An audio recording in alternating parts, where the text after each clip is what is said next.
अभी मैंने आपको विशेषण के बारे में बताया है कि संज्ञा और सर्वनाम की विशेषता बताने वाले शब्द विशेषण कहलाते हैं और जिन शब्दों की विशेषता बताई जाती है वो शब्द विशेष्य कहलाते हैं और विशेषण की भी जो विशेषता बताता है वो प्रविशेषण कहलाता है। विशेषण के 4 भेद हैं, ये भी मैंने आपको बता दिए। तो इस तरह से ये मैंने आपको इतना बताया सारा। इसके बाद ये आगे हम ये पढ़ेंगे विशेषण की तुलना, कि विशेषणों की जो तुलना है वो हम कैसे कर सकते हैं, कंपैरिजन इनका कैसे कर सकते हैं। आपने इंग्लिश में डिग्रीज पढ़ी होंगी, पॉजिटिव, कंपैरेटिव और सुपरलेटिव, ये 3 डिग्रीज आपने इंग्लिश में भी पढ़ी हैं। ऐसे ही ये हिंदी में भी होती है, मूलावस्था, उत्तरावस्था और उत्तमावस्था। मूलावस्था तो जो चीज़ जैसी होती है वैसी, उत्तमावस्था उससे अच्छी और उत्तरावस्था जो होती है वो उससे अच्छी होती है और उत्तमावस्था होती है सबसे अच्छी, जैसे गुड, बेटर और बेस्ट। तो ये इस तरह से विशेषण की 3 अवस्थाएं होती हैं।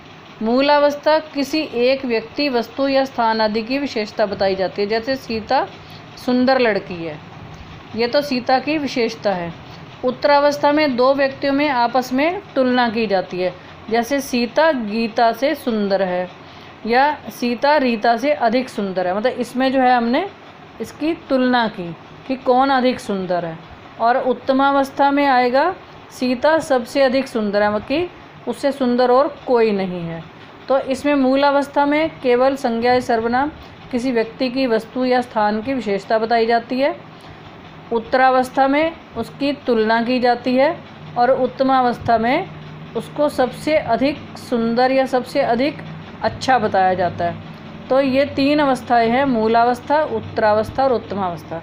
ये जो इसकी जो अवस्थाएं हैं ये इस तरह से होंगी, जैसे अधिक, अधिकतर, अधिकतम, निम्न, निम्नतर, निम्नतम, घनिष्ठ, घनिष्ठतर, घनिष्ठतम, ये इस तरह से बनेगी।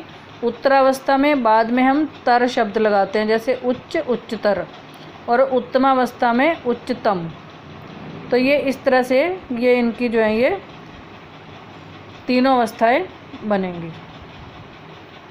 तो ये मैंने आपको बताया विशेषणों की जो रचना है। कुछ शब्द मूल रूप में ही विशेषण होते हैं और कुछ अच्छा, बुरा, गुण ये विशेषण ही होते हैं, और मूल रूप में प्रत्यय, उपसर्ग अथवा समास का प्रयोग करके हम नए विशेषणों की रचना कर सकते हैं।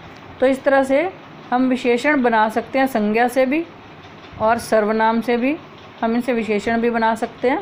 तो इस तरह से ये मैंने आपको ये सारा बताया, इसको आप अच्छे से समझ लेंगे और अगर कोई चीज़ समझ में नहीं आई होगी तो आप मेरे से पूछ लेंगे। इसका लिखित कार्य हम कल करेंगे।